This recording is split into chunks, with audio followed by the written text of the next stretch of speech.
All right, everyone. We're here to preview the UFC on ESPN Plus 8, Jacare versus Hermansson. Not in Fort Lauderdale, but in Sunrise, I think you said, right? Some little false advertising there. Yeah, that's right. And fuck Fort Lauderdale in general. But hopefully your internet is I think your internet's more stable now, so hopefully it'll be less choppy. I know the last one was fucking choppy as all hell, so Yeah, that was, I mean, technically it's not my fault. Well, I guess it's my fault. It doesn't fucking matter. It was just a weird occurrence that I hope doesn't happen again. Anyways, let's get right into this shit. Our first fight of the night, starting at the bottom of the card, is a welterweight bout between Court McGee and Diego Lima. Both fighters are coming off a win in their last fight, which is about both a year ago for them or last fall. Court McGee was coming off a decision victory over Alex Garcia, while Diego Lima was coming off a first-round knockout against Chad Lepre. I'm not really sure how to really predict this fight, other than I know Diego has some good jiu-jitsu, likes to keep it on the ground. He throws kind of, I don't know if I'd want to say wild, definitely kind of more a lot of hooks, I think, and kind of just stays at distance. Can't really, I know I've seen Court McGee fight so many times, I just always mix him up with a shitload of other fighters that kind of fight similarly to him. At least I feel he kind of has that, I'm not going to call it generic style because that's disrespectful, but. Yeah, he's like generic meets herky jerk. I don't know really how to gauge this fight. I feel like if it goes to the ground, Lima's going to take it. I think it's going decision either way. Yeah, I definitely agree on that. So I think I'm just going to go with Lima because he knocked someone out last time. Not saying he's going to knock out. I don't know. I don't know. Yeah, so it's a pretty tough one for sure to pick, just because Lima looked nothing like himself in the last fight. Well, that's not true. He looked a lot like himself in the last fight up until the point where he killed Chad Lepre, which blew my goddamn mind. I think I spent the entire episode talking about how Diego Lima is about to get cut, and then he just iced Chad Lepre with the quickness with I think it was a left hook. I gotta take Court McGee. Court McGee, I think he's been finished once in his entire career, if I remember right. Here, let me pull it up. He's just tough as nails. He's a goddamn... Yeah, he's finished once by Santiago Ponzinibbio in his entire career. Holy shit. His only finish. Loss. And he has a split decision win over Robert Whittaker, which, I mean, questionable, but still. And yeah, he's just tough as nails. The only thing I could see is if he gets caught with something crazy. Like if Diego Lima just lands something super clean, I guess I could see Diego Lima winning this. But yeah, no, I've got Court McGee by decision all fucking day. Yeah, I mean, I initially was kind of leaning not Diego Lima. I don't fucking know, dude. The odds on this, according to our friends unofficially at BetDSI, Court McGee, not Chad Lepre. Court McGee's a minus 159 to a plus 140 over Diego Lima. That's a weird line. Yeah. Like, you don't see a line like that often, where it's like, oh, one guy is a big favorite, but the other guy is a small underdog. Yeah. Who fucking knows? This next fight, however, is at women's strawweight. Originally, I believe it's supposed to be Jessica Penne versus Jodie Escobar. Unfortunately, Jessica Penne's been dealing with some injuries, she has been dealing with some injuries. However, I don't know what the whole instance was this time. I have no clue. Second pullout makes me nervous because I don't know if you remember her long ass suspension prior to the first injury. Yeah. And if you have an injury, there are good ways to recover from injuries. Yeah. So, anyways, her not friend, throwing shade. Love me some two straws. Yeah. Just saying, makes me nervous. Oh, and there goes my microphone. So excuse me for a second. You hear that loud fucking banging sound as I now try to fix this. That loud banging sound is Chris's feelings about fucking Jessica Penne. You know what I'm saying? Her. It's like, you She's got good me. looking. She ain't bad looking. I mean, anyways, neither is her replacement. Partner. Yeah. I was going to say, and her training partner, too, Angie Hill, whom we are big fans of, is fighting Jodie Esquibel instead. Angela Hill is on a current 2-fight skid. She had a really close decision loss to Courtney Casey. She got submitted, however, to Randa Marcos. I don't know if that was she had to just eat some Twitter crow. She was talking a lot of shit about Randa. Fight. To be fair, that happened. Randa looked fucking great in that fight. That was one of her best performances. Oh, she looked great. Showed she looked the awesome. fuck up. Yeah. And Angie Hill did not show up in that fight from what I saw. It was weird. That was a weird fight. Like,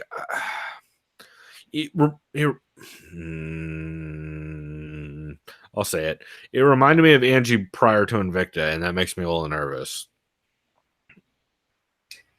Yeah, don't tell the guys at Reddit that you like Angie because they all hate her for some fucking reason. I can't remember why. It's pretty stupid. Well, there are a lot of mouth breathers and super snarky, hilarious dudes. But there's the gap between those. Go ahead and post something negative about Conor McGregor and let me know how that goes over on Reddit. That's where Reddit's at nowadays. Yeah, that or everyone. Well, it's justifiable why everyone hates Dillashaw now. I mean, whatever. True, but they've been hating Dillashaw for like fucking 5 years. Yeah. Conor was right. The snake. Shit like that. Yeah. Anyways, Jodie Esquibel is on a 2-fight skid. Last time she fought, her last losses were both decision losses. One to Jessica Aguilar, the other one to Karolina Kovacevic. I see Angie winning this fight just because she's a lot bigger than Jodie Esquibel. And I like Jodie Esquibel. She has a lot of heart. I just don't think she's as technical as Angie, at least on the feet. Yeah. Even if it goes to the ground, I don't see Angie losing this fight, honestly. Yep. It's hers to lose, really. That's how I have it. Slip up pretty good. I'm just going to go decision because Esquibel's tough as shit.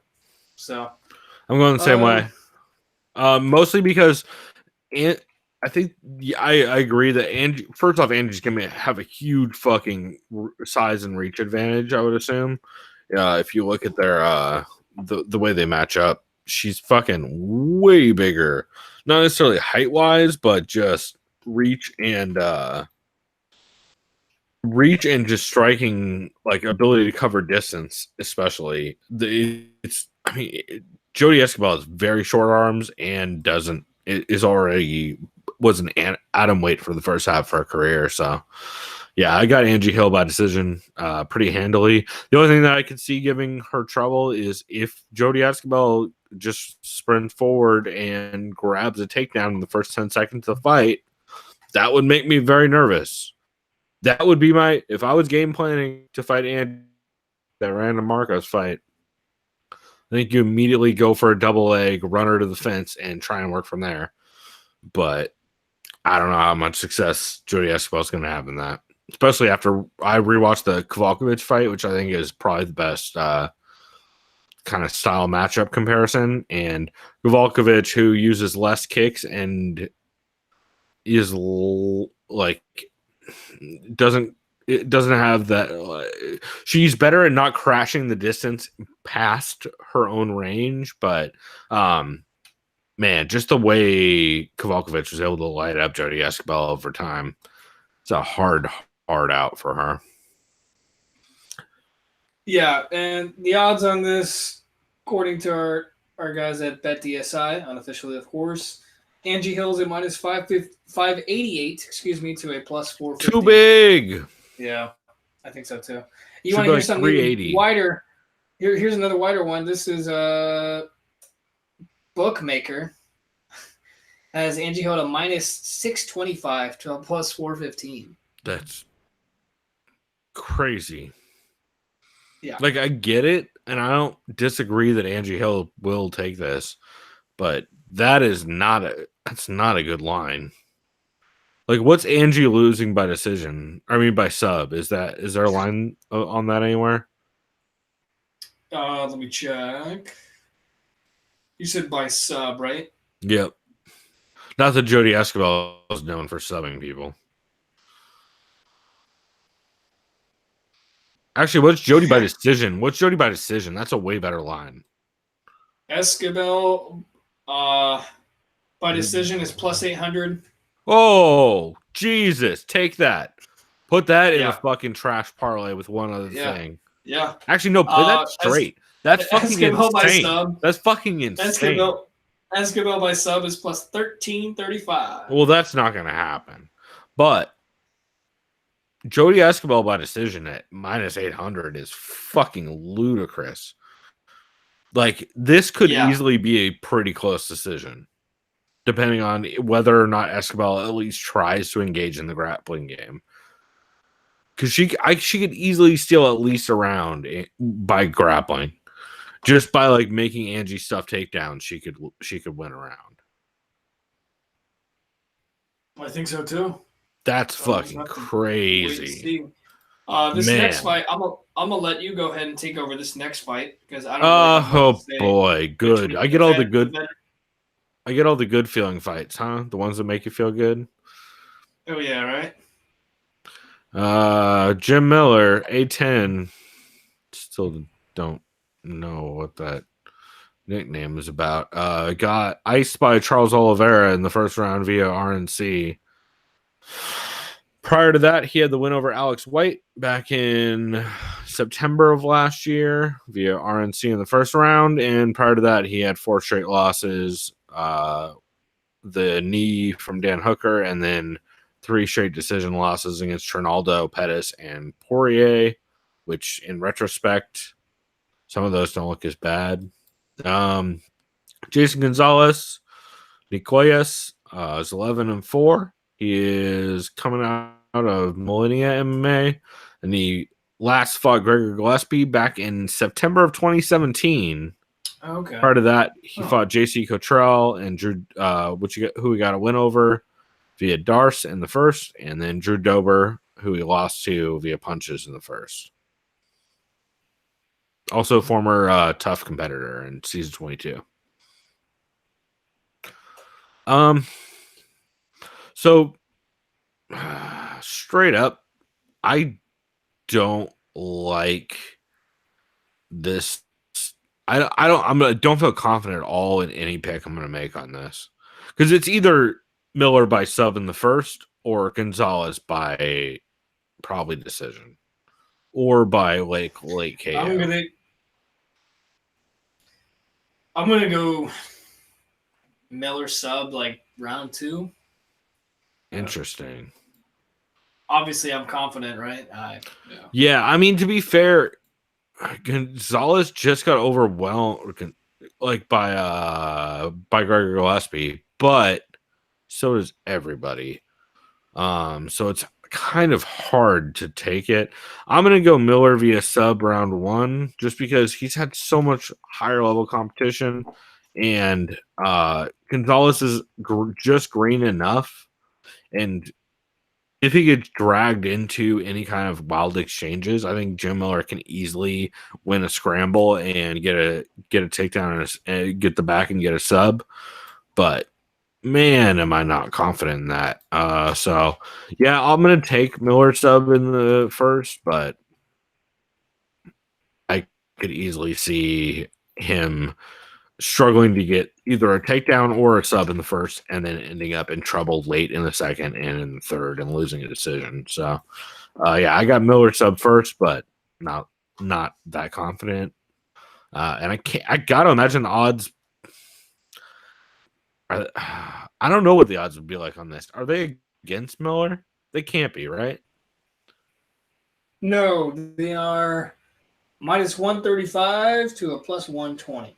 But yeah, these are all pretty fucking scattered. There's also a minus 145 to plus 115. There's a minus 137 to plus 123. So, yeah, all of those are like around the range. I feel about this is like I would give Miller the edge just off of experience and level of competition, but it's kind of like one of those do or die moments for Miller where it kind of classifies him in one tier or the other at this point in his career.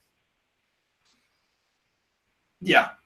I remember, I think it was Dan Tom or someone that said, this is what Jim Miller's like 1,000th fight in the UFC. I think it was him or someone. Feels like it. Yeah, that sounds like a Dan Tom line for sure. Yeah. Dan Tom was great. So there's that fight. Oh, he was awesome. Especially all the Greg forward, Hardy shit. I loved it. Oh, wait, that dude we won't ever mention. Yeah. What am I talking about? Yeah, I think he meant Steve Harvey. That's right. All that Steve Harvey stuff where he was talking about weed. Next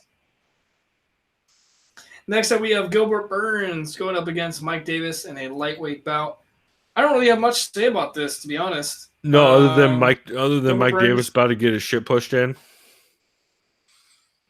Yeah, he beat me to it. Gilbert Burns is on a 2-fight win streak, impressively against OAM, Olivier Aubin-Mercier, and Gleison Tibau. Mike Davis, Beast Boy. It's this dude like. First off, he doesn't have a awful nickname. Second off, go ahead and take a guess at what region he's out of. I mean, I already looked because you just asked, but it makes a lot of sense now. Yeah, Florida? It does make sense. Yeah, you see the big old dick icon down there where he's number 4 in Florida. Yeah. Gilbert Burns, to be fair, Mike Davis is not going to get his shit pushed in. That was not fair. But Gilbert Burns is also training day, not quite. Yeah, no. Also, I blame Juice MMA for that one because I saw him tweet something about that recently, and it evidently permeated my fucking brains. But yeah, no. First off, Gilbert Burns just subbed Gleison Tibau in a grappling bout in Titan, evidently, which there's some props on that. That was just in March. Also, he lit OAM up on the feet not that long ago. And then prior to Gilbert Burns kind of could do a little bit of everything. Yeah, well, and then he iced a couple dudes before that. So aside from that Daniel Hooker loss, which no shame, Dan Hooker is a fucking beast. Mike Davis has seen nowhere near the level of competition. Go watch that Island Fights 54 card with Carlos Guerra, however you want to pronounce that. I'm not going to roll that R because I'm very bad at it, and I'm very white.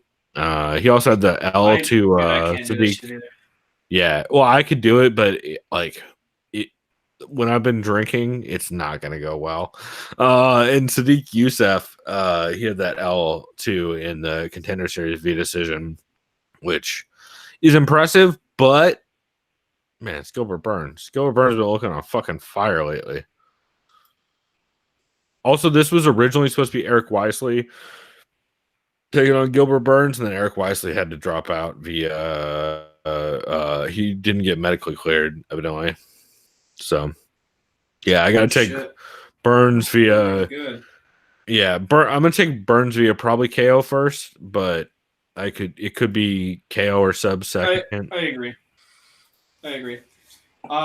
Yeah, and the odds on that. Sorry, I don't want to be a dick and storm through some of these, but no, some of these we need to because we're going pretty fucking long just for a car that we should be.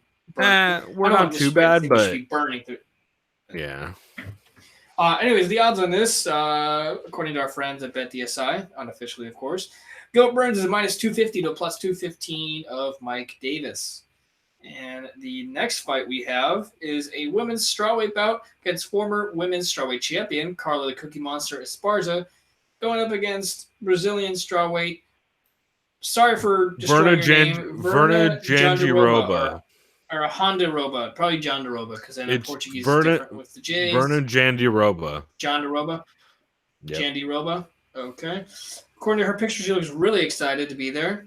So last time we saw Carla Esparza, she's on a 2-fight skid. Her last fight... No, she's not. She's on a 1-fight skid because she beat the shit out of Claudia Gadelha. That's right. Thank you for correction. I remember I told her that when I saw her last year at Daniel Cormier's after party. I saw Carla Esparza, and I said, good shit, champ. I thought you won. And she really appreciated that. So, not that means anything. Yeah, I thought she won for sure. She probably appreciated that. So I actually thought she won too. I think she knocked down Gadelha like twice and lost, which is weird. She was so fucking Claudia up. Also, I'd love the idea that Carla Esparza is at Daniel Cormier's after party. It was great. And then she lost to who some people consider the Habib of the women's strawweight, Tatiana Suarez, who just likes to throw everyone around. Yeah, no, Tatiana is huge and a goddamn giant. Yeah. Possible future champ, we shall see. That we don't know. Who knows what's going to happen with Rose and Jessica Andrade? That should be a hell of a fight. Anyways, as far as his opponent, John D. Roba, this is her UFC debut. She's been in Invicta for the past, say, 3 fights. I don't know shit about her, so you could probably go ahead and give some insight. I'm probably already going to choose Esparza because of my ignorance, but I'll let you go ahead and fill everyone in on Jandy Roba. So, former Invicta champion, she got the belt off of. Okay. She got the vacant belt for the win over Mizuki Inoue, and then got the defense against Janaisa Moranjan. Really dominant top Brazilian Jiu-Jitsu game. I can't understate how fucking dominant her top game is against all these women in Invicta. It's literally, if she ends up on top, she's there the entire fucking time, fucking them up pretty significantly. Like Mizuki Inoue came out of the first round with a giant swollen eye, broken orbital. And then, and just any time she gets on top, that's the round. And at least in the Invicta fights, she's been very dominant. The problem I have is Carla Esparza is not Janaisa Moranjan or Mizuki Inoue. Actually, Mizuki Inoue, depending on when you see Mizuki Inoue, but Carla's ability to scramble, especially even in bottom, which we saw against Tatiana Suarez, Carla scrambled constantly out from bottom against her, which Tatiana Suarez, people don't do that against. People don't get up when she's on top, and Carla is still hitting switches, finding sweeps, finding scrambles, and able to at least work back to the cage to make Tatiana make work to take her down again. And I think that's going to be trouble for Jandiroba, mostly because I don't know, first off, that she can keep that pace and top pressure. Even if, like, say she gets Carla down, I think Carla is good enough, especially with like whizzers and with switches, to be able to just constantly give her problems with top control. And then Carla on the feet, I think, is going to be a fucking problem for Jandiroba, especially with the jab. Carla's jab is super underrated. Her boxing in general is very underrated. It's what lit Claudia Gadelha the fuck up. So I actually have this by Carla. I'm going to take Carla via decision, but I could easily see Carla, if she's able to start lighting up Jandiroba pretty early and really start working her testing her cardio, I think it could be a long fucking night. But yeah, I'm going to take Carla via decision, via mostly takedown defense and counter boxing. I like it. Yeah. I mean, I'll just agree with you because I haven't really seen Jandiroba fight, but I have. She's great, to be fair. She's very good. It's gonna be a great fight. So we might be in for a very good fight, very competitive fight. Yeah, I like Esparza. I'm gonna go decision. Anytime you're having 2 former champions fighting, it should be competitive. Yeah, I think it's the right move, but it'll be a big. If Jandiroba is able to get this win, that's a big coming out party for her. Like, that's a big fucking deal. So I will tell you the odds, and then I have to go piss because I don't want to piss my pants on there. That wouldn't be good. Is hilarious. That's why we take breaks. Start off the. Yeah. See, so you know what? The beer got to me late. So it happens, and you had coffee too, which isn't helping. Yeah, so it just got up to me late. It was shit timing. Anyways, the odds, for those who are curious. Coffee, shit timing. Yeah. Pun intended, right? Carlos Esparza at a -108 to a -105. So that just kind of tells you. Whoa, I think that's too close, but man, I really like Carla at that. I do too.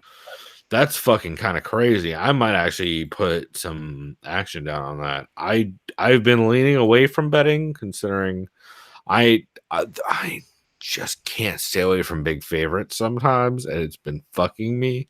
Shouts out to you, Ronda Rousey against Holly Holm, and a couple others like that. I remember your BJ reaction against because I fucking saw that Cejudo, live. where I'm like, oh, free money. Yeah. I Anyways, I will be back in probably like 2 minutes. So apologies. Perfect. Well, I will go ahead and mute yourself for sure. Mute yourself. You didn't mute yourself. All right. Well, everybody enjoy Chris pissing. Can I mute him? Oh, I can mute him. All right. Good for him. Luckily, you guys now don't get to hear Chris piss, because I'm pretty sure you would be able to if I hadn't muted him. I'll go ahead and talk about Andrei Arlovski versus Augusta Sakai if I have to. If I'm forced to. So Andrei Arlovski is Andrei Arlovski.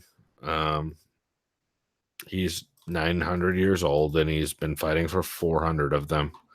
He's 27 and 18. He is where really y'all don't calculate the age, motherfucker. I'm not gonna do the math. He's born in 79, whatever age that is. And he is coming off the loss to Walt Harris, which was a pretty close fight. And prior to that, he had the decision loss to Shamil Abdurrahimov and Taito Ivasa.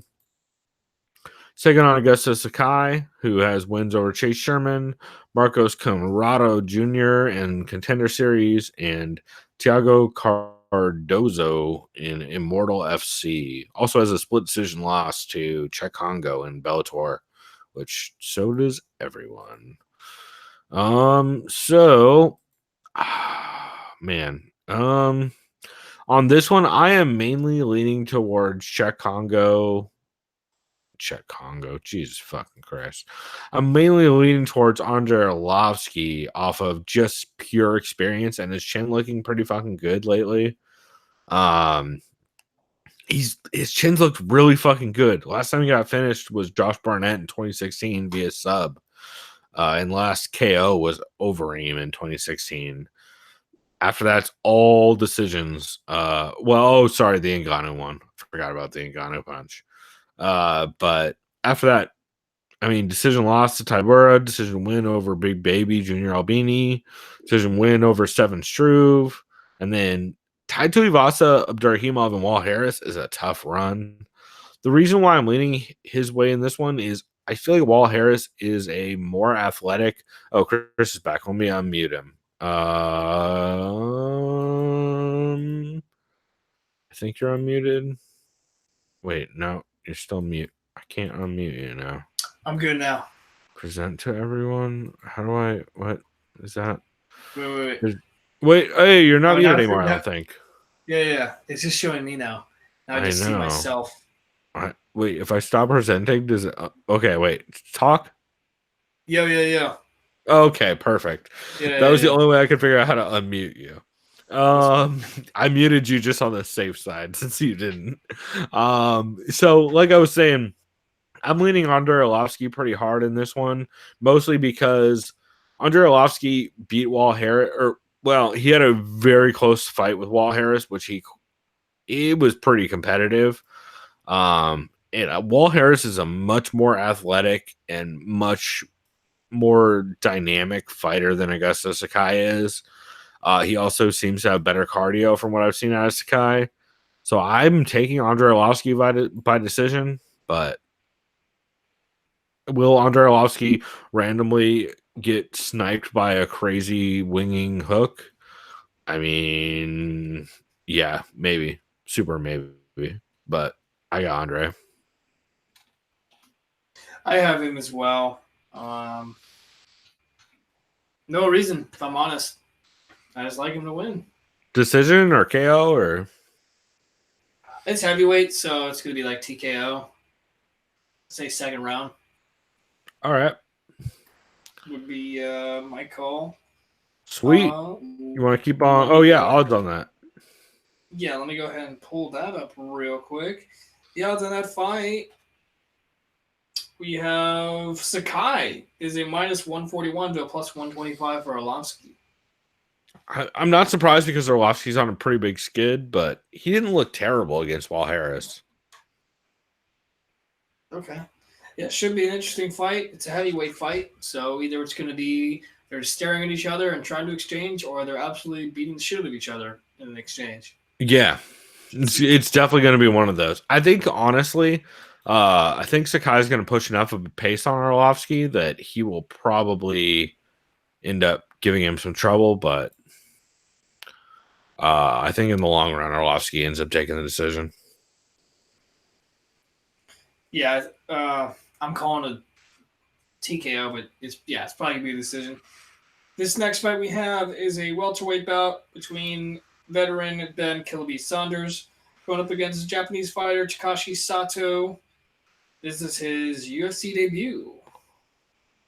Last time we saw Ben Saunders, he got knocked out in the beginning of the first round to Lehman Good, and before that, he was submitted by Sergio Moraes. It was all within last November, and okay, wow, he had fought. Oh yeah, he'd fought 2 months later. Okay, and before that, he defeated Jake Ellenberger. Yeah, unfortunately he's kind of, I don't want to say he's on his way out. He's a veteran, but he's been losing a lot. He's pretty susceptible to getting finished lately. I don't know much about Takashi Sato because I don't watch Pancrase, nor have really ever watched Pancrase, unfortunately for me. So it's on Fight Pass. Okay. Looking at this guy's record, he likes to punch people the fuck out. And Niam doesn't have too many decisions, which is good. So this guy seems pretty versatile. I know I always say my general rule is I go with the veteran against the newcomer. I want to go Sato here based on instinct that I think Saunders is susceptible to get hit by some crazy shit. I don't know. You know what? Fuck it. I'll just go with my instinct. I don't know. I'll probably be wrong. But yeah, I'm going against my rule. Fuck it. I'm going with a new guy. I'm going to go knockout or TKO. I think third round. I don't know. Yeah, I'm also going Sato TKO. Probably second. The thing is I'm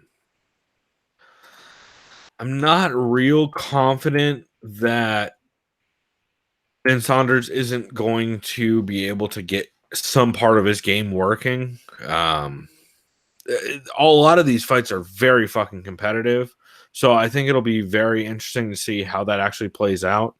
Fuck, I have to manually switch our fucking video now because I fucked around on Google Hangouts. Hi, I'm here. So yeah, I've got Ben. I want to take Ben Saunders, but I've got Sato mostly because I'm having trouble seeing a way where Saunders is able to finish this without it looking like a fucking shit show. Saunders, I think Saunders could cause some problems with his knees if they get into the clinch, knees and elbows. However, I think getting into the clinch is going to just allow Sato to throw a bunch of hammers over the top. In which case, the problem is in Sato's last fight against who was it? Matt Valle, I think it's Valle or Valley, however you pronounce it. He got rocked a couple times, but he was able to recover pretty quickly. And I just can't trust Ben Saunders to do that same thing. So I think unless Ben Saunders is able to, in a scramble, catch a wild sub or smash knees in the clinch to Sato's face and finish it early, I think it's going to be trouble. So I got Sato via TKO. I'm going to say late first, early second. Mostly just off of his pressure boxing and just making Ben Saunders try enough shit that he can counter. So I like that call. Couldn't agree more. Cool. The odds on that, for those curious, we have Sato to minus 200 to plus 175 for Saunders. Yeah. I mean, Saunders is a very live dog in this. It really depends on what Ben Saunders shows up, and how the style matchup plays out, really. That too.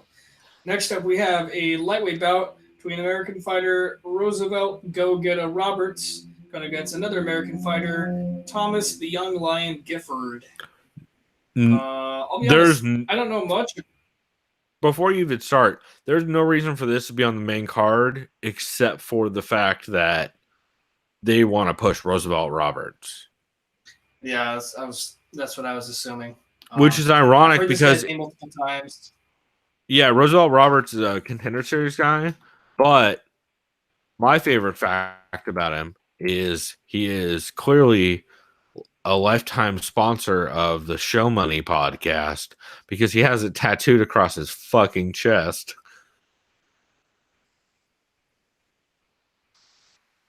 Oh no, it's Bout Money. That's right. It's not Show Money. It's Bout Money. I'm still counting that as a Show Money sponsor. Oh, dude, I know. So see that tattoo? You see this picture? It's MOB. Which one? He's got like a ton. Do you see the picture? Can you? What's up? Which one? He's got a ton of them.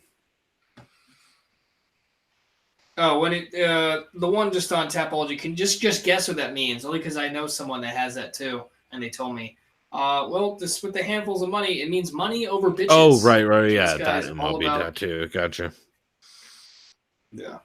Also, have you never listened to Lil Wayne? Not really. I mean, maybe in his heyday, in his prime, but I don't really recall. I was never a big fan of him. So. Also, you know I'm white as shit because I called him Lil Wayne. What's up? I said also you know I'm white as shit because I called him Lil Wayne. Yeah. Instead of Wheezy, right? Whatever you want to call him. That's right. I don't know. You know me, dude. Wheezy F, baby. Yeah. I don't know what to expect from this fight, to be honest. I know Roosevelt Roberts is pretty fucking hyped. So before I even tell I'd be lying if I. Before I even tell you what to expect, go ahead and look at the last fight that both of these fighters had, and let me know how you feel.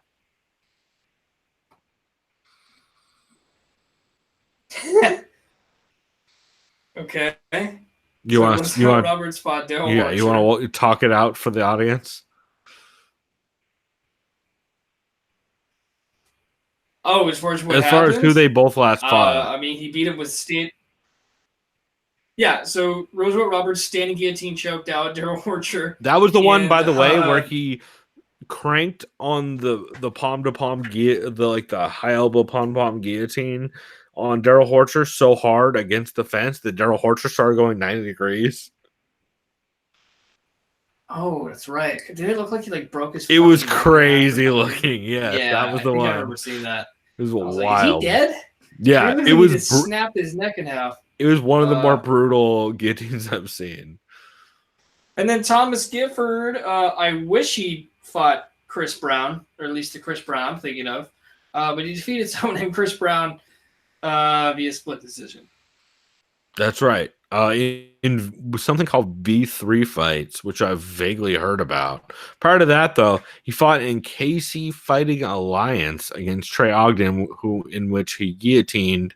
And then prior to that, he also fought Trey Ogden in KC Fighting Alliance, which he guillotined. Yeah. So are you saying one of these guys is getting guillotined, or does it cancel each other out? I'm saying one of these guys are not like the others. Yeah. Yeah, I got to go Roberts just because he's being promoted. And, I mean, yeah, I don't know shit about this Gifford guy. Maybe he's legit. I don't know. There's a lot of fights like this on this card, unfortunately. Yeah, for me. I mean, to be fair, Gifford looked decent. He's had some fights where he's looked good. Like the Trey Ogden fights, he looks pretty good in them. I don't think I was able to find the Chris Brown one, but Roosevelt, this is one of those clear setups where there's no reason you would match this fight up this way unless you want Roosevelt Roberts to get a win. Roosevelt Roberts is coming off a win over fucking Daryl Horcher and has experience in both Bellator and Contender Series. So yeah, I'm picturing this as, and especially since they put it on the main card for some reason. I don't. It seems like a clear showcase for Roosevelt Roberts. So I'm taking Robert to be probably KO first. You said KO?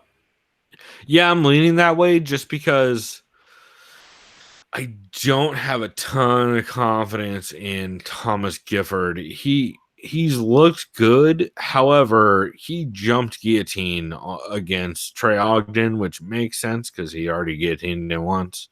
But dude is not the sharpest on the feet from the little bit of clips I saw, especially in comparison to Roosevelt Roberts. And I think if this gets into grappling exchanges, Roosevelt definitely takes it.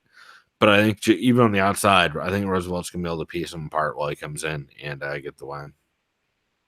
It's just a big gap in experience and quality of opponent. I think so too. I agree with that pick. I got Roberts as well. I'm going to go TKO, something like that. Say second round. Sounds about right. The odds on this one, Roberts is a minus 435 to plus 360 of Gifford. Take that as you will. Moving along, we have a bantamweight bout that is pretty hyped. For so two good. Reasons. One, I'm so excited. Features John Lineker, the Hands of Stone, who just likes to throw really wide hooks to the body and then up to the head and put you against the fence, and that's about it, if you ask me. Going up against hyped prospect Corey Sandhagen, who's 10-1. He compares himself to Dominic Cruz with his footwork, or his movement, I guess I should say, too. Yeah. Last time we saw John Lineker, he knocked out Brian Boom Kelleher, which was a pretty wild fight near the end of the third round with a left hook. Before that, he defeated Marlon Vera via decision. Corey Sandhagen, last time we saw him fight was January. Oh, shit, earlier this year. He defeated Mauro Batista via armbar in the middle. Yeah, more like the middle end, later half of the first round. Yeah, and that was a late notice replacement because it was supposed to be Lineker back then. Oh, shit, that's right. Okay, so these two guys... Lineker got injured, so he ended up replacing him. I remember seeing something about that. I'll be honest. You're going to have to kind of fill me in more on Sandhagen because I'm very hazy memory. Honestly, I all I remember is I saw him fight once. I'm like, that guy looks pretty fucking good. Yeah. But I just can't, for the love of me, this whole fucking week. It's my dumbass supposed to do tape study today. I didn't do it. So I can tell you exactly. I think I'm leaning towards picking Sandhagen because I like John Lineker, but I fucking don't also at the same time because I think he's pretty one-dimensional, if I'm honest. So I can honestly explain Sandhagen in one sentence that you probably remember. Yuri Alcantara caught him in maybe the deepest armbar of all time, almost broke his whole shit, and then he got out of it and punched Yuri Alcantara in the head with it a whole bunch of fucking times. It looked like he looked like that dude's arm was like Mr. Fantastic. I remember that distinctly nice. I'm like, how is this guy? You would. Yeah, thank you. Okay, yeah. No, I'm gonna stay on the hype train. I think this guy's gonna deliver. I think he's gonna be one of the next better guys at the weight class, especially if they're already confident in him against Lineker. Lineker's got great power. Don't get me wrong. I think he's undersized for the weight class, but he makes up for his lack of height and size and reach in his power. That's what he does. He's a fighter. He gets you against cage and just throws as hard as he fucking can. I don't think that's going to work with someone with good movement like Sandhagen. I don't know what Sandhagen's power's like. I imagine he's just going to just keep piecing up and taking Lineker down at will and get like a decision. That'd be my official call. Say that again. Sorry, you clipped out a little bit at the end there. I was just saying, I think Sandhagen's going to... Yeah, decision. Sandhagen is what I have. I think his movement's going to be too much. Yeah. So here's the thing. I think he's going to be able to take Lineker down. Yeah, if he does, that's a big fucking statement. Because that's what won TJ that fight. against Lineker is the takedowns and making. Yeah. Man, and making Lineker run the fuck away for the last round, if I remember right.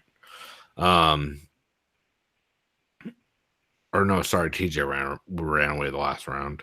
Said that backwards. Man, I am also taking Sandhagen via decision. Mostly because I think two things are going to give Lineker massive problems in this fight. I think number one is going to obviously be the size disparity. Let's see. Corey Sandhagen is 5'11" with the 71-inch reach. And John Lineker is 5'3" with a 67-inch reach. Fuck, he's 5'11"? Yeah. I thought he was like 5'8". Yeah. Oh, man. So it's a 6-inch reach difference and a 8-inch height difference. That's pretty fucking substantial, especially against a guy like Lineker who's mostly running in, throwing hooks. However, when you're constantly like leaping into giant body shots and like winging hooks, that works way better against a long dude, just to close the distance. So it could be trouble for Sandhagen. I just think the leg kicks is what's going to actually become the deciding factor in this fight. Corey Sandhagen showed really solid leg kicks against who was it? Austin Arnett, who actually Austin Arnett's almost as big as him, but is pretty boxing heavy.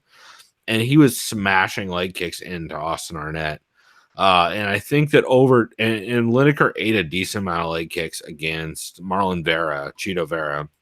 I think that could be the big deciding factor in this. I think if Corey Sandhagen does, because I wouldn't think you have to worry about the takedown threat from Lineker that much. And in that case, I would think you probably just start smashing leg kicks home. He mostly goes to the thigh, not to the calf, though. So it's not going to have that like immediate devastating effect where it's going to kill the foot. But I'm going to take Corey Sandhagen off of using that and his just giant reach advantage to be able to win a close but very, very tough decision. I would not be surprised if John Lineker takes the third round, or I would also honestly not be surprised at a draw. Like saying that Corey wins the first two rounds and Lineker kills him in the third, or vice versa. So could be. I think it'll be a fun as hell fight either way. But yeah, I got Sandhagen via decision. Yeah, I have the same. These odds. I mean, so a lot of them pretty much all have Lineker as the favorite. This one I'm gonna read is -135 to +120. I get it. Some of them have it -150 to +115. So take that as you will. This next fight, that seems pretty close.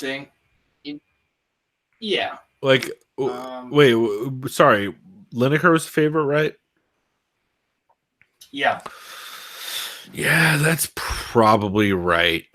It's a real this is a big test for where Lineker is at in his career, and where Sandhagen is at. Yeah. It's, I don't know how I'd describe the fight. Not like a trial by fire or anything like that. I'm not going to call Lineker any sort of gatekeeper because he still hasn't really been at bantamweight too long. He's been there for a little bit, but we'll see. Does more big things for Sandhagen if he gets by Lineker than vice versa, in my opinion. Well, who knows though? Because Lineker's big loss was TJ, which now in retrospect, that's a good point. Yeah, it could have been Ipo Shaw or Pillashaw during that fight. Who knows? Dillafraud, yeah. These are all names I stole from Aljamain Sterling's podcast, where his fans came up with a bunch of them. Weekly scraps. That's funny. I always like TRTJ Dillaball. Dillaball is pretty good. Yeah. This next fight's at light heavyweight. I like this fight a lot, even though this division is still kind of a shit show. Well, except for a couple fighters that are climbing up. It was Glover Teixeira the scrappy veteran. He's going up against the Hulk. This guy's not Russian. I know a lot of people think he is. He's Macedonian. Ion Kutalaba. This guy, holy fuck, is only 25. I forgot about that. He's like Jesus the youngest Christ. light heavyweight. Yeah, that's crazy. And that was after he came off suspension, I believe, from USADA.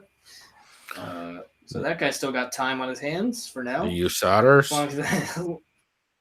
As long as he doesn't slip up. Hey, last time we saw Glover Teixeira, he arm triangle choked Carl Roberson. I always forget. Early this year in January. Before that, he had 2 canceled bouts. One originally he was supposed to fight Ion Cutelaba. He's fighting him now. He's supposed to fight Jimmy Manuwa. I think he got hurt. And a lot of injuries for the guys north 205 and above. Ion Cutelaba, last time we saw him, he fought last July, where he fucking destroyed, if I want to put it lightly, Gadzimirdad and Tigulov at the end of the first round. It was pretty bad. For that, well, to be fair, Gadzhimirov completely fucking shit the bed in that fight. He grappled so goddamn hard, he killed himself. And then Cutelaba just uppercutted him to death. He emptied the gas tank for sure. But the way I described how he died... emotionally, he didn't survive in that fight for sure. So this fight's interesting. I can't really recall Kutelaba's takedown defense or ground game. I imagine, as good as a boxer Glover is, and I know he could stand and bang, with Cutelaba, I would feel he'd want to bring this to the ground. So you do remember Kutelaba's grappling game because it's the reason why Antigolov gassed the fuck out. Antigolov took him down like 40 times, but he couldn't hold top position. So dude just kept getting back to his feet, which is what gassed him. Right. However, dude also is not Glover Teixeira on top. Yeah. So I feel like I want to pick Glover, and I think he could get this win in top control. I'm gonna go with him. I think he's gonna sub Cutelaba. I think a third round. I think it's gonna be a very, very competitive fight. A lot of just back and forth grappling and on the feet exchanges. However, I wouldn't be surprised if Cutelaba catches Glover and makes him go night-night, unfortunately. Just like in some sort of clinch exchange. Or like Glover feints and goes for a level change and gets caught by an uppercut or a short elbow or a knee. I could see that. I mean, there's a lot of different things that could happen in this fight. But I'm sticking with my guns and going with Teixeira. And you had second round on that sub? I'm going to go third round. Third? Wow. It's going to be one of those where one of them's gassed. And, I can't remember Kutelaba's tank. I don't know if he's on EPO. Can't remember what he got caught with USADA. I mean, all I can tell you is his gas tank is better than Glover's. I mean, better than the last dude he fought. Sorry, not Glover. Shit. Oh. Better than Antigolov's. I'm probably going to be way the fuck off, but we shall see. So I actually have Glover via sub in the first. I think you nailed it. I'm leaning that way because if he gets taken down by Glover Teixeira the way he got taken down by Antigolov, dude's not getting back up. So from there, it's just a matter of whether Glover pounds him out or whether he gets the sub via RNC from turning over. Because once he ends up on his back against Glover, I think that's going to be the end of the fight.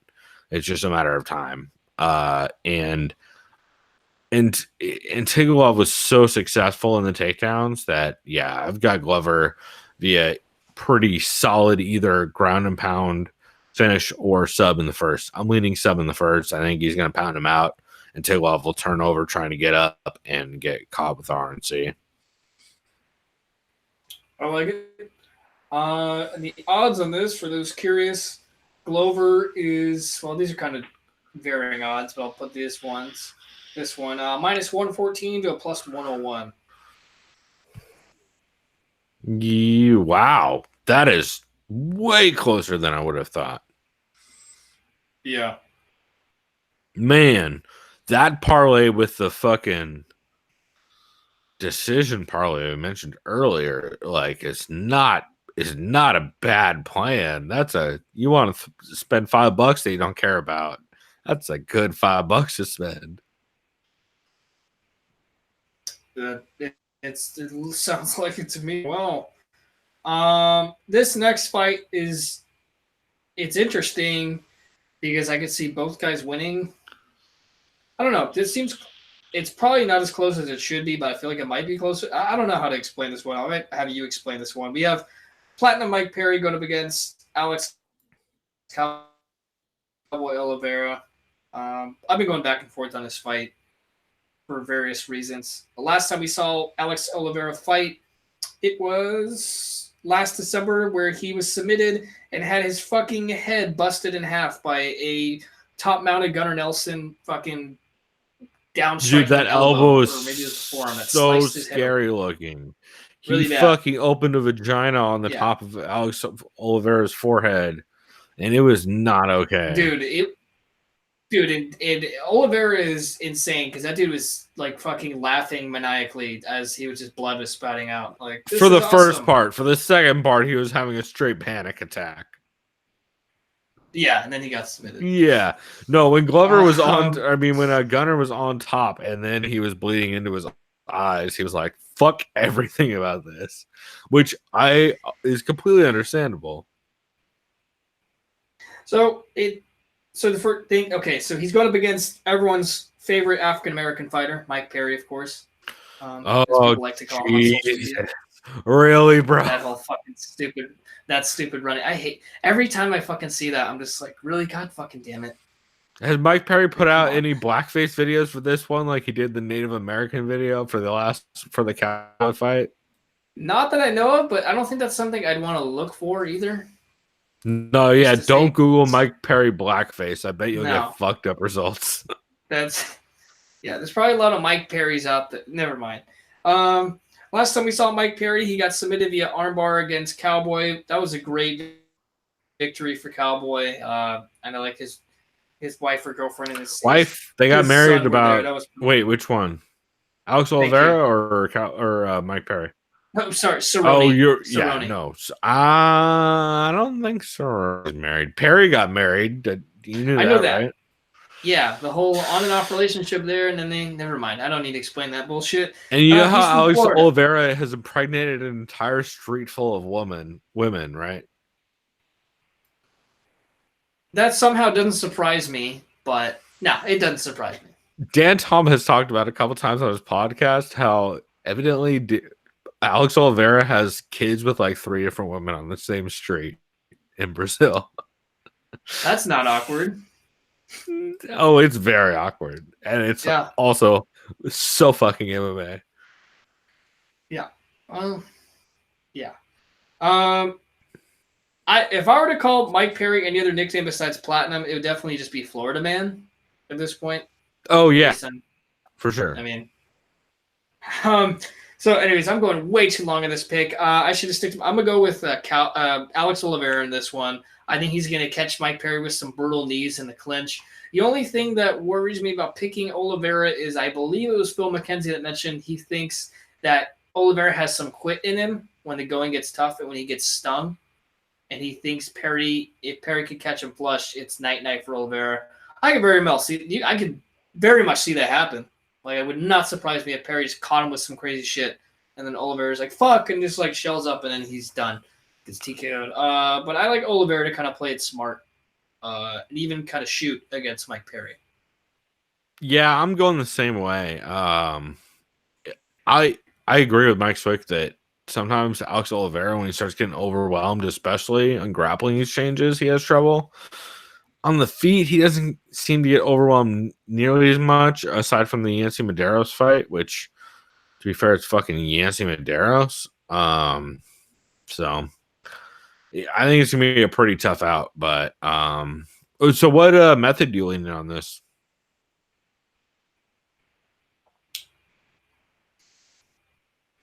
I'm going decision. I can't remember the last time Perry was finished. I don't know if it was against Max Griffin or if that went to decision, but I remember that was a fight when Perry got knocked down multiple times. I don't know about this one. I think that went to decision. Here, I'll double check.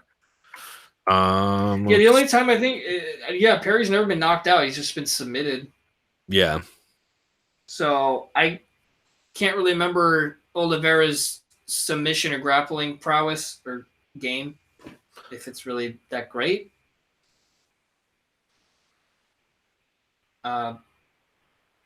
If it's, I mean, Mike Perry defensively on the ground is not good at all. So yeah, and he's no longer training with Jacare, from what I understand. Yeah, you know what? Fuck it. I'm going to the sub for Oliveira. Why not? I don't give a shit. What round? I'm gonna go second round. Cool, you just took the same pick I was gonna go with, so okay. I think we're on to something here. No, I have the same thing. If you are, here's the thing: if you got a submission win against Carlos Condit and Tim Means in the last 2 years, I'm having a hard time picking against you subbing Mike Perry. Yeah. Like, just straight the fuck up. Especially when in Mike Perry's last fight, he shot a takedown on Cerrone and got subbed. To be fair, if Perry was training with Jacare like he was for a while, I would feel much better about this. I haven't heard definitively whether he is or whether he isn't. So that makes me nervous. Because that's that AT2 Orlando team, I believe. So, I don't know. It's very possible that he is, in which case I would like to think that if Perry can survive, he could probably win a decision. I think Perry probably, if this goes three rounds, I think Perry probably takes the third round. But, man, it's just a pretty tough out for him. So, yeah, I got Oliveira sub-second. Probably RNC or arm triangle. I like that call. The odds. Now we're to. Oh yeah, go ahead. Odds. It's a minus 164 to plus 145. I'm going to cut you off real quick. I almost kind of refuse to acknowledge this co-main event. I don't want to give this asshole. What are you talking about? That was the co-main event. We're about to get to the main event. Oh, thank you. Go ahead and edit that out. All right, so now we're at the main event of the evening, folks, for those just joining us again. That's right. And that wasn't your mind playing tricks show. You were at the main event. Now we have Jack the Joker Hermansson going up against, and probably the biggest fight of his career, against veteran and killer Ronaldo Jacare Souza. That's right. This fight originally was supposed to be Jacare versus... Nope. No. Originally supposed to be Romero versus Paulo Costa. Yeah, okay. And Paulo Costa got flagged by USADA. That's a very good beer. I finally tried that the other day. It's so fucking good. It's my favorite. So where was I? Yeah, so Jacare was supposed to fight Costa was supposed to fight Romero. Supposed to be the Juicy Boys matchup. Costa got flagged by USADA. Then they're like, okay, Jacare versus Romero 2. Let's make it happen. The first fight was great. It's fucking awesome. I thought Jacare won that fight, kind of like close, but it was. I need to rewatch it. Romero then got pneumonia of all things, which is fucking crazy. Yep. I don't know if that did a weight cut or something. That'd be my guess, just due to your body. It was a while ago that he got. Like, it wasn't that recent. Oh, so okay, then I'm probably way wrong. Anyways, Hermansson's like, fuck it, I want to step in and fight this guy. This is a good opportunity for me. Yeah. Last time we saw Jacare. Oh yeah, he knocked out Chris Weidman in a fight. Chris Weidman was winning. That was a crazy fucking finish. That was crazy. Weidman, I don't say he had it in the bag, but he was doing a lot of. I feel bad for Chris Weidman because in that fight, that was like prime Chris Weidman. He looked kicking great up until he died. Yeah, he just got caught. Well, he just got into a brawl with a fucking brawler, and that was a tough out. Yeah, so that's a huge win. As far as, and I know some people online are like, oh, Chris Weidman was never that great. Shut the fuck up. Chris Weidman was a pretty fucking dominant champion during his tenure. I think the dude still has clearly a lot of talent. I know the guy's had surgery. Although he is a little misty. He is. No, don't get me wrong. very misty, especially with the whole Adesanya thing, whatever. The Adesanya thing isn't even as misty as the fucking Rockhold talk. Oh, yeah, huh? Yeah. Well, don't go for a fucking spinning wheel kick. Because also, I'm not gonna lie, I don't hate his odds against Adesanya. I think honestly, his wrestling and his size and his he's like 6'4" power too. He's is like the going to same be fucking some size. trouble for Adesanya. Oh yeah, and he's basically his top game is light heavyweight. Yeah, his top game is not Kelvin Gastelum style top game. Like if Chris Weidman gets Adesanya on the ground, Adesanya is fucked. Yeah, no, I don't disagree anywhere there. Jack Hermansson is on a nice little 3-fight win streak. His last win, he had an impressive guillotine choke over Brazilian Jiu-Jitsu black belt David Branch in the first round. Early this year, this year. You mean a month ago? Holy shit! Yeah, I looked at that like, wow, okay. Also, I butchered the shit out of that pick. I had David Branch not only as my pick, but also as my pick in fantasy. That did not go well for me. I had David Branch in that fight too. Sorry, Jack. Before that, he also subbed. So he's just on a finishing streak. I like this matchup stylistically. I can't really recall Hermansson's striking. It's fine. It's not his bread and butter. His bread and butter is grappling exchanges and catching subs. So if it comes to that, I have to go Jacare here, and I think Jacare knows he's going to want to get it to the ground. Yep. I don't see how he doesn't win this fight unless Hermansson catches him. Jacare has been dropped before. He's been dropped by Kelvin Gastelum. He was dropped by Chris Weidman.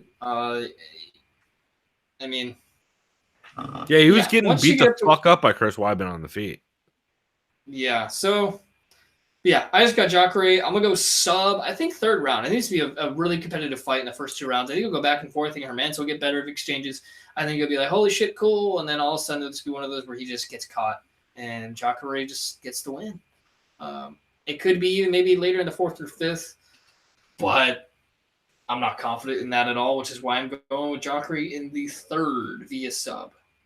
So that's what I've been having. Confident in that pick, but that's what I've been having trouble picking. Is I'm leaning Jacare as well, pretty handedly. When the last 3 dudes you've lost to since 2008 are Luke Rockhold.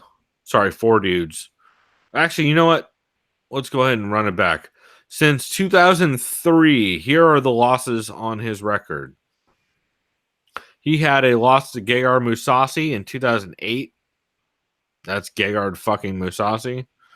He had a no contest against Jason Mayhem Miller in 2009 from an illegal upkick. He had a loss to Luke Rockhold in 2011.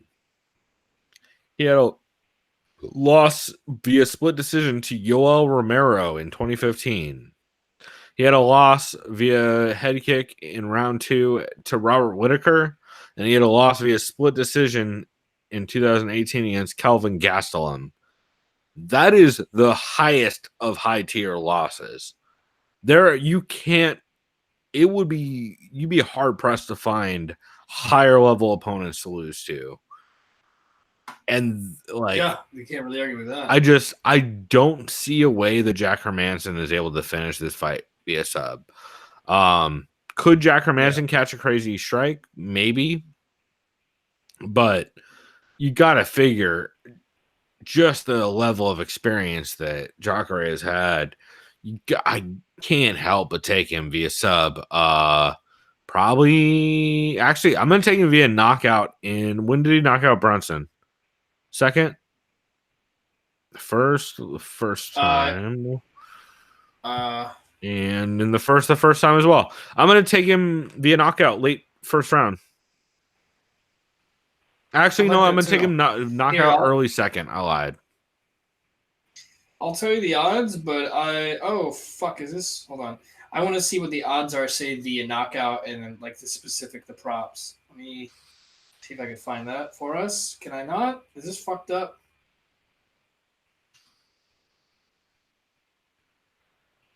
Great. Now, best fight odds is being a piece of shit where I can't find the prop bet. Oh, here we go. Okay. Okay, now this thing's just being a mess. I don't know if it's on my phone. Okay. Fuck. Here we go. So the regular odds right now, according to BetDSI, Jacare is a minus 217 to plus 186. So with the props, that's pretty close. Okay, Hermansson by TKO KO looks like it's a plus 320 mostly. Oh wow, and Jacare by TKO KO is also plus 350. That's interesting. I love that line. Okay. I think that's a great line, especially ground and pound counts on that. So Hermansson by submission is basically plus 1,500 to 1,600 range. That's pretty crazy. Yeah. Souza by submission minus 135. Souza by decision. Wow, I like this one too. Souza by decisions plus 1,200. I mean, I probably won't, but that's, I mean, you could throw $10 on that. I don't know. Word. Could go 5 rounds maybe. Yeah. Cool. And then Hermansson by decision is a plus 800. So there's that for your card. That's right. So we'll go ahead and wrap this here, but you guys can find us on Twitter, TSOVPod. Send us an email, sovpod@gmail.com. We're always happy to hear from you. Until next time, everybody, enjoy the card. Go do something decadent. We out. Leave.